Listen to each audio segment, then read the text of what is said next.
Hello friends, स्वागत है आपका अपने चैनल एग्जाम रिवेंज में। अब सबसे पहले जो हमारा टॉपिक चल रहा था वो टॉपिक कौन सा चल रहा था? वो चल रहा था वैदिक सभ्यता। और वैदिक सभ्यता के का हम ऋग वैदिक काल पढ़ रहे थे या फिर पूर्व वैदिक काल, हम उसके बारे में हम पढ़ रहे थे। और जो हमारी पिछली क्लास है, हमने ऋग्वेद काल की जो राजनैतिक व्यवस्था थी, प्रशासनिक संस्थाएं थी, इनके बारे में हमने अध्ययन किया था। अब आगे इससे आगे के बारे में हम आज देखते हैं। तो चलिए फिर, अब वहाँ के हमने राजनीतिक व्यवस्था देखी, वहाँ की प्रशासनिक संस्थाएं देखी। अब जो वहाँ का जो धर्म था, वो धर्म का क्या किस प्रकार से वहाँ की धर्म व्यवस्था किस प्रकार से थी, किस प्रकार से उसका उल्लेख किया गया है, तो हम इसके बारे में पढ़ते हैं। तो चलिए फिर, अब इसमें सबसे पहले जो देवी, अब जैसे कि हम धर्म में पढ़ते तो धर्म में क्या आता है कि सर्वप्रथम आता है उसमें देवी देवता। अब देवी देवता जिनका हम जिनकी पूजा अर्चना करते हैं, हमारे देवी देवता, हम मानते हैं कि 33 करोड़ देवी देवता है ना फ्रेंड्स। और ये 33 करोड़ हम देवी देवता, ये कहाँ से इसका उल्लेखित मानते हैं? ये मानते हैं हम वैदिक सभ्यता से, क्योंकि हम भी अपने आपको वैदिक सभ्यता को ही हम अब तक फॉलो करते हुए आ रहे हैं। तो फिर ये जो उसमें जो उल्लेखित किया गया है 33 कोटि देवता, जिसको हमने जो 33 कोटि, अब कोटि आपको पता है कि पहले जो लैंग्वेज चलती थी वो लैंग्वेज क्या थी, बहुत ज्यादा टिपिकल थी, वो हमको मतलब सही से उसका उच्चारण नहीं कर पाए एक प्रकार से। तो हमने कोटि का क्या कर दिया, करोड़ कर दिया। तो 33 करोड़ देवी देवता हमने मान लिया, लेकिन कोटि का जो सही अर्थ है, वो सही अर्थ क्या है? वो अर्थ है प्रकार, मतलब 33 प्रकार के देवता, 33 प्रकार के देवता, ना कि 33 करोड़ देवी देवता है। कोटि का अर्थ है प्रकार, करोड़ नहीं है फ्रेंड्स, सबको ध्यान रखना है, ठीक है। अब जो 33 प्रकार के जो देवी देवता थे, इनको भी 3 भागों में बांटा। इनको कितने भागों में बांटा?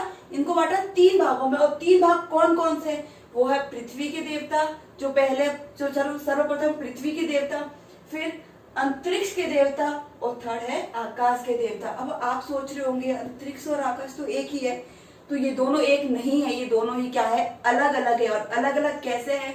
तो फ्रेंड्स, पृथ्वी तो आपको पता ही कि सर्वप्रथम जिस पे हम रह रहे हैं वो क्या है, एक पृथ्वी है। फिर जो अंतरिक्ष है और जो आकाश है, और जो पृथ्वी से लेकर अंतरिक्ष तक के जो बीच का जो भाग है, उसको हम कहते हैं आकाश। ठीक है फ्रेंड्स, किसको? पृथ्वी से लेकर जो अंतरिक्ष के बीच का जो भाग है उसको कहा जाता है आकाश।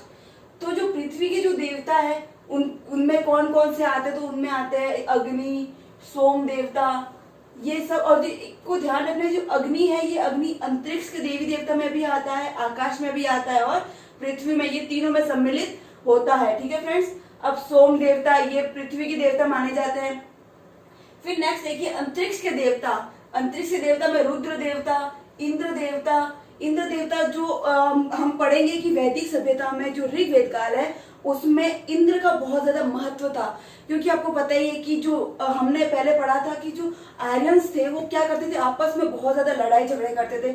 इनके जो कबीलों के बीच में बहुत ज्यादा लड़ाइयाँ होती थी। तो इंद्र को एक प्रकार से युद्ध का देवता माना गया है, लड़ाई का देवता माना गया है, इसलिए ये इनके लिए बहुत ज्यादा महत्वपूर्ण रखते थे। ठीक है, ये इनके लिए जो सबसे ज्यादा जो महत्वपूर्ण जो देवता थे उनमें माना जाता है इंद्र देवता का। लेकिन जब हम उत्तर वैदिक काल में पढ़ेंगे, उत्तर वैदिक काल में इंद्र देवता का अस्तित्व एक प्रकार से खत्म जाता है। फिर उनके जो दूसरे देवता आएंगे, वो उनके बारे में जब हम उत्तर वैदिक काल पढ़ेंगे तो उसके बारे में हम आपको जानकारी देंगे। तो जो पूर्व वैदिक काल है, इसमें जो सर्वप्रथम जो मोस्ट जो सबसे इंपॉर्टेंट जो देवता माने जाते हैं वो माने जाते हैं इंद्र देवता। फिर जो आकाश के देवता है, आकाश के देवता में कौन से देवता माने जाते हैं? तो घो या घोष। अब घोष है जो आर्यंस के पिता माने जाते हैं। किनके? आर्यंस के पिता माने जाते हैं। इसका ऐसा उल्लेख किया गया है, किसमें? ऋग्वैदिक काल में उल्लेख किया गया है, या घोष की संतान है आर्यंस। ठीक है फ्रेंड्स। अब इसमें फिर वरुण देवता, ये भी किसके? आकाश के देवता माने जाते हैं। तो इस प्रकार से जो 3 भागों में इनको बांटा गया है। अभी पृथ्वी के देवता, अंतरिक्ष के देवता, आकाश के देवता, इनमें भी 11-11 प्रकार के देवताओं को सम्मिलित किया गया है। ठीक है, इसमें कितने कितने देवताओं को सम्मिलित किया गया है? इसमें देवताओं के 11-11 प्रकार को सम्मिलित किया गया है। फिर हम देखते हैं कि प्रकृति के देवता। अब जो ये आर्यंस थे, ये मेनली किसको, जो पृथ्वी थी उनको ही अपना भगवान मान लिया। जैसे कि इनको जिससे प्रकृति से जो जो प्राप्त होता था उनको ही वो अपने आप उनको उन्होंने इसको ही क्या मान लिया, भगवान मान लिया। जैसे कि इंद्र, अब इंद्र युद्ध के देवता थे, इसलिए इन्होंने इंद्र को अपना भगवान पहले से इन्होंने बहुत इंद्र के लिए वो बहुत ज्यादा आकर्षित थे और इंद्र को अपना मेन भगवान मानते थे। ठीक है, फिर वायु, जहां से इनको ऑक्सीजन प्राप्त होती थी, इनको हवा प्राप्त होती थी, इसलिए उन्होंने वायु देवता मान लिया। फिर अग्नि, अग्नि देवता, फिर पृथ्वी को अपना देवता मान लिया। जल का जल देवता, ये इस प्रकार से ये क्या थे, पृथ्वी की ओर बहुत ज्यादा आकर्षित होने के कारण इन्होंने एक प्रकार से जो प्रकृति से जो मिलने वाला जो चीजें थी उनको ही अपना देवता मान लिया, उनको ही अपना भगवान मान लिया। ठीक है फ्रेंड्स, फिर ऋग्वेद में महत्वपूर्ण जो देवता है वो कौन से, इंद्र देवता, ये मैंने आपको पहले ही बता दिया है। फिर आर्यन का पिता किसको माना जाता है, घो या घोष को आर्यन का पिता माना जाता है। अब फिर देखते कि जो देवता की उपासना वो किस प्रकार से की जाती थी। अब फ्रेंड्स आपको पता ही होगा कि जो अभी हम जो देवता की उपासना करते हैं वो किस प्रकार से करते हैं। हम हवन करते हैं, हवन कुंड, पूजा अर्चना जो पाठ करते हैं, तो वही उनका भी वो भी इसी प्रकार से जो उपासना करते थे, जिसमें यज्ञ प्रार्थना जो सामूहिक प्रकार से भी हो सकती है और एकांत से भी हो सकती है। ठीक है फ्रेंड्स, ये दोनों प्रकार से संभव था, ऐसा उसमें उल्लेख किया गया है। फिर उसमें मूर्ति पूजा का कई प्रकार से उल्लेख नहीं है। ठीक है, आपको ध्यान रखना है कि जो वैदिक काल है इसमें मूर्ति पूजा का उल्लेख नहीं है। फिर इसमें वेदों में जो मूर्ति पूजा का उल्लेख नहीं है, परंतु आपको एक बात याद रखनी है कि इसमें ना एक चतुर्थ मंडल है, इसमें बात कही गई है, एक छोटी सी बात लिखी गई है कि इसमें 10 गायों के बदले इंद्र की मूर्ति मांगी गई थी। किसमें 10 गायों के बदले इंद्र की मूर्ति मांगी गई थी, कौन से मंडल में, जो चतुर्थ मंडल में इसका एक उल्लेख किया गया है, जिसको आपको सिर्फ ध्यान रखना है। लेकिन ये भी ध्यान रखना है कि मूर्ति पूजा का कहीं भी उल्लेखित नहीं है। फिर देखिए समृद्धि प्राप्ति हेतु उपासना। अब फ्रेंड्स अभी आप जैसे पूजा अर्चना करते हो तो आपका पर्पस क्या रहता है, भगवान को याद करने के पीछे आपका पर्पस क्या रहता है कि आप अगले जन्म में आपको कुछ मिले, वो तो नहीं रहता है। आप इसी जन्म में आपको अच्छी सरकारी नौकरी मिल जाए, आपको घर मिल जाए और ऐसी प्रकार की आप भौतिक जो चीजें होती है उसकी आप मांग करते हो भगवान के सामने। तो उसी प्रकार से उस समय में भी जो भगवान की जो उपासना की जाती थी, जो देवी देवताओं की उपासना की जाती थी, उनका पर्पस क्या होता था, तो वो होता था भौतिक सुख सुविधा की प्राप्ति हेतु देवताओं का आह्वान करना, कि मतलब अपनी मान सम्मान के लिए, अपनी प्रतिष्ठावान वस्तुओं के लिए देवताओं का आह्वान किया जाता था। ठीक है, अब हम देखते हैं हमारे जो महत्वपूर्ण एग्जाम की दृष्टि से इम्पोर्टेंट देवता थे उनके बारे में हम एक बार पढ़ लेते हैं। तो सबसे पहले आपको कौन कौन से देवता याद रखना है। वैसे तो देवता ऋग्वैदिक काल में बहुत सारे देवता थे, लेकिन जो आपको याद रखना है वो देवता कौन कौन से है, तो वो है सबसे पहले इंद्र, फिर अग्नि, सूर्य और अश्विनी। ये 4 देवताओं को आपको फ्रेंड्स अच्छे से याद रखना है। बाकी को आप याद रखो ना रखो वो आपके ऊपर डिपेंड करता है, बट आपको ये 4 देवता तो किसी भी हालत में याद करने ही करने हैं। ठीक है, तो चलो फिर सबसे पहले हम देखते हैं इंद्र देवता। अब मैंने आपको पहले ही बताया था कि जो आर्यंस थे वो क्या करते थे, ज्यादा से ज्यादा लड़ाइयाँ करते थे, अपने अपने अलग अलग जो उनके जो कबीले थे, जो उनके ग्रुप से जो कबीले थे उनमें क्या होती थी, बहुत ज्यादा लड़ाइयाँ होती थी। इसलिए उनके जो देवता थे वो देवता थे इंद्र देवता, क्योंकि इंद्र के देवता को क्या माना जाता है, युद्ध का देवता माना जाता है। इसलिए फिर इनके जो सबसे जो महत्वपूर्ण जो देवता थे वो किसको मानते थे, वो थे इंद्र देवता। और हमको कैसे पता चलता है कि जो इंद्र देवता थे वो ज्यादा इंपॉर्टेंट थे इनके लिए, तो वो हमको वेदों से पता, ऋग्वेद से पता चलता है कि जो उनमें जो सूक्ति है वो 250 सूक्ति में तो सूर्य जो इंद्र देवता का ही उल्लेखन किया गया है। कम से कम मतलब 33% तो इंद्र देवता का उल्लेखन है सूक्ति में। ठीक है फ्रेंड्स, आपको ध्यान रखना है। फिर इनको पुरंदर भी कहा गया। अब पुरंदर का मतलब क्या होता है, पुरंदर का मतलब है किलों का नष्ट करने वाला।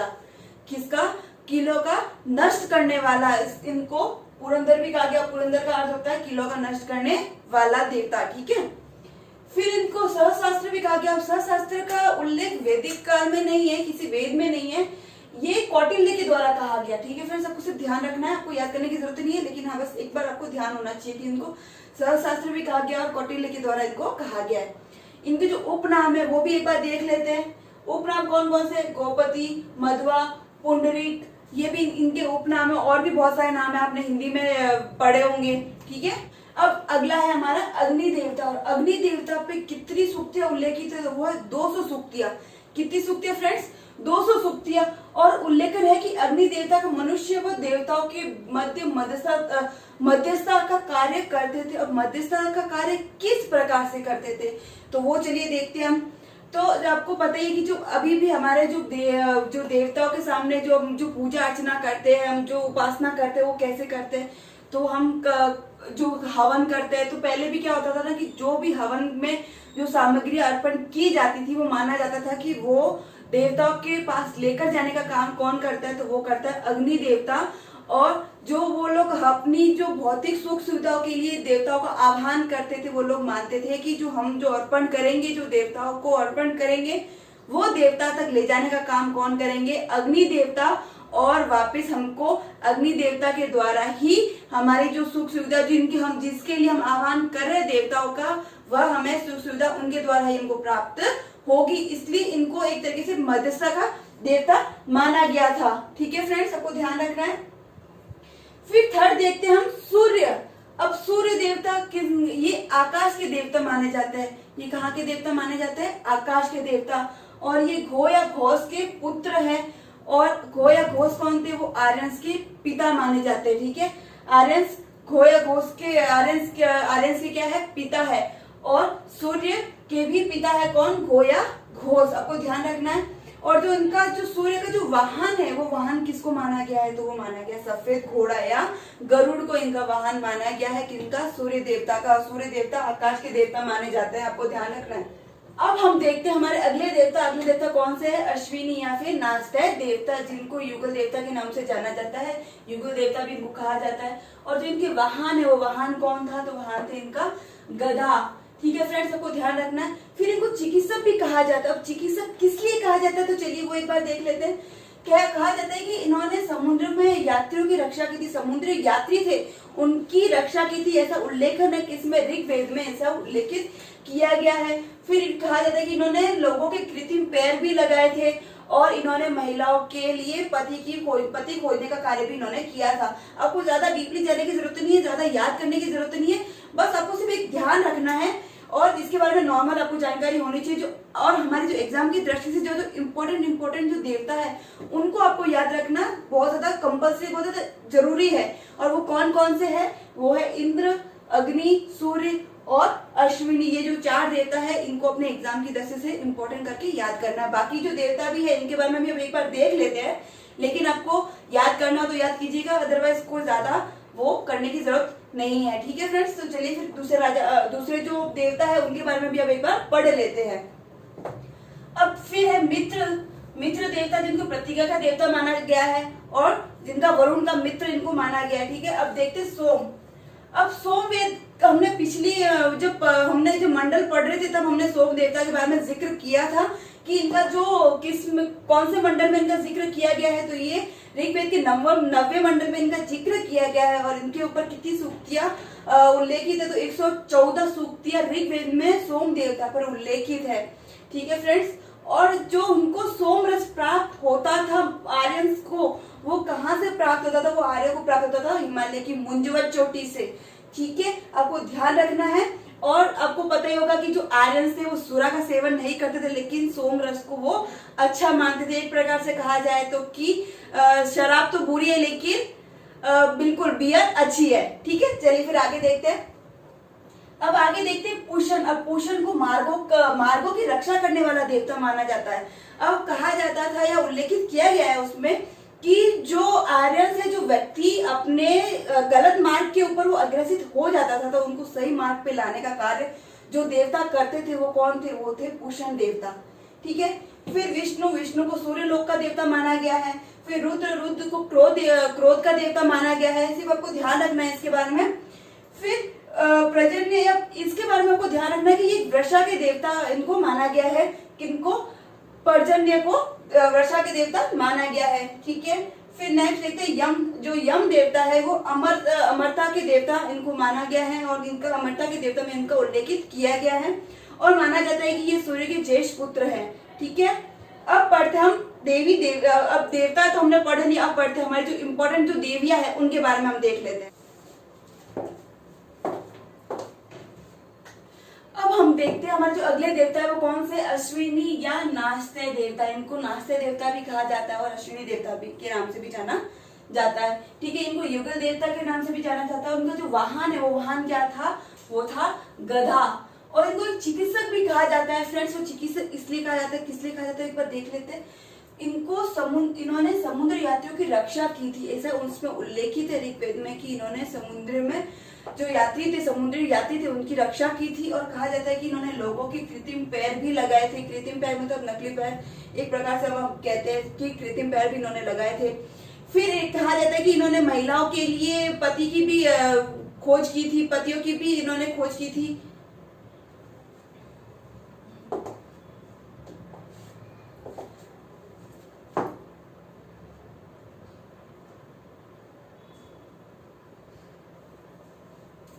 अब हम देखते हैं हमारे अगले देवता कौन से है, अश्विनी या फिर नास्ते देवता, जिनको युगल देवता के नाम से जाना जाता है। युगल देवता भी इनको कहा जाता है। और जो इनके वाहन है वो वाहन कौन था, तो वाहन थे इनका गधा। ठीक है फ्रेंड्स, सबको ध्यान रखना है। फिर इनको चिकित्सक भी कहा जाता है। अब चिकित्सक किस लिए कहा जाता है, तो चलिए वो एक बार देख लेते हैं। क्या कहा जाता है कि इन्होंने समुद्र में यात्रियों की रक्षा की थी, समुद्री यात्री थे उनकी रक्षा की थी, ऐसा उल्लेखन है किसमें, ऋग्वेद में ऐसा उल्लेखित किया गया है। फिर कहा जाता है कि इन्होंने लोगों के कृत्रिम पैर भी लगाए थे और इन्होंने महिलाओं के लिए पति खोजने का कार्य भी इन्होंने किया था। आपको ज्यादा डीपली जाने की जरूरत नहीं है, ज्यादा याद करने की जरूरत नहीं है, बस आपको सिर्फ एक ध्यान रखना है और इसके बारे में नॉर्मल आपको जानकारी होनी चाहिए। जो और हमारी जो एग्जाम की दृष्टि से जो इम्पोर्टेंट जो देवता है उनको आपको याद रखना बहुत ज्यादा कंपल्सरी, बहुत ज्यादा जरूरी है। और वो कौन कौन से है, वो है इंद्र, अग्नि, सूर्य और अश्विनी। ये जो 4 देवता है इनको अपने एग्जाम की दृष्टि से इम्पोर्टेंट करके याद करना है। बाकी जो देवता भी है इनके बारे में भी हम एक बार देख लेते हैं, लेकिन आपको याद करना तो याद कीजिएगा, अदरवाइज कोई ज्यादा वो करने की जरूरत नहीं है। ठीक है फ्रेंड्स, तो चलिए फिर दूसरे जो देवता है उनके बारे में भी अब एक बार पढ़ लेते हैं। अब फिर है मित्र देवता, जिनको प्रतिज्ञा का देवता माना गया है और जिनका वरुण का मित्र इनको माना गया है। ठीक है, अब देखते हैं सोम।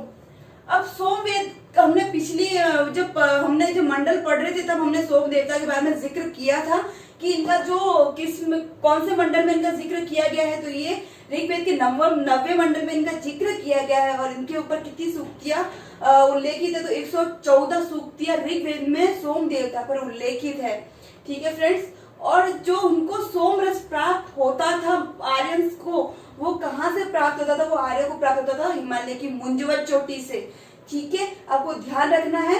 और आपको पता ही होगा कि जो आर्यंस थे वो सूरा का सेवन नहीं करते थे, लेकिन सोम रस को वो अच्छा मानते थे। एक प्रकार से कहा जाए तो कि शराब तो बुरी है लेकिन बिल्कुल बियर अच्छी है। ठीक है, चलिए फिर आगे देखते हैं।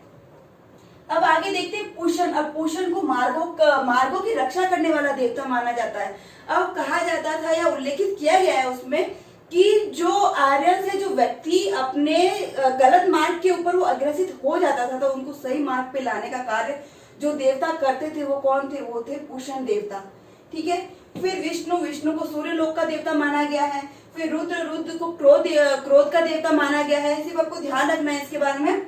फिर प्रजन्य, इसके बारे में आपको ध्यान रखना है कि ये वर्षा के देवता इनको माना गया है। किनको, पर्जन्य को वर्षा के देवता माना गया है। ठीक है, फिर नेक्स्ट देखते हैं यम। जो यम देवता है वो अमरता के देवता इनको माना गया है और इनका अमरता के देवता में इनका उल्लेखित किया गया है और माना जाता है कि ये सूर्य के ज्येष्ठ पुत्र है। ठीक है, इसके बारे में तो हमने पढ़ लिया। अब जो इम्पोर्टेंट देवियां है ऋग्वेदिक काल की जो देवियां है उनके बारे में हम एक बार देख लेते हैं। अब सबसे पहले जो उषा को जो सूर्य की पत्नी है, ठीक है, और जो इसके ऊपर सर्वाधिक ऋचाएं उल्लेखित की गई है, कितनी ऋचाएं, जो 300 ऋचाएं। ठीक है, 300 बार इनका जो जिक्र किया गया है। इनके ऊपर कितनी ऋचा है, तो 300 ऋचाएं इनके ऊपर उल्लेखित की गई है। फ्रेंड्स को ध्यान रखना है। और 20 सूक्त का उल्लेख है। कितनी सूक्त का उल्लेख है, तो 20 सूक्त का इनके ऊपर उल्लेख किया गया है और कहा जाता है कि ये अंधकार से प्रकाश की ओर ले जाने वाली देवी है। ठीक है फ्रेंड्स, ये अंधकार से प्रकाश की ओर ले जाने वाली देवी है और ये सूर्य की पत्नी मानी गई है। ठीक है फ्रेंड्स, सबको ध्यान रखना है। फिर दूसरी देखते हैं अदिति, फिर सरस्वती, पृथ्वी और अरण्य मतलब जो अरण्य मतलब जो जंगल होते थे उनकी रक्षा करने वाली देवी मानी गई है। तो फ्रेंड्स ये हमारी एग्जाम की दृष्टि से जो ऋग वैदिक काल की जो देवियां थी वो थी। अब हमारी जो देवी और देवता दोनों ही ऋग वैदिक काल के पूरे हो चुके हैं। अब इससे आगे की जानकारी हम अगले वीडियो में पढ़ेंगे। और अगर आपको हमारा ये वीडियो पसंद आया और लाइक और शेयर करना बिल्कुल भी ना भूले और ऐसे ही अपना प्यार हमारे साथ बनाए रखे और ऐसे ही रोजाना जुड़े रहे। Thank you.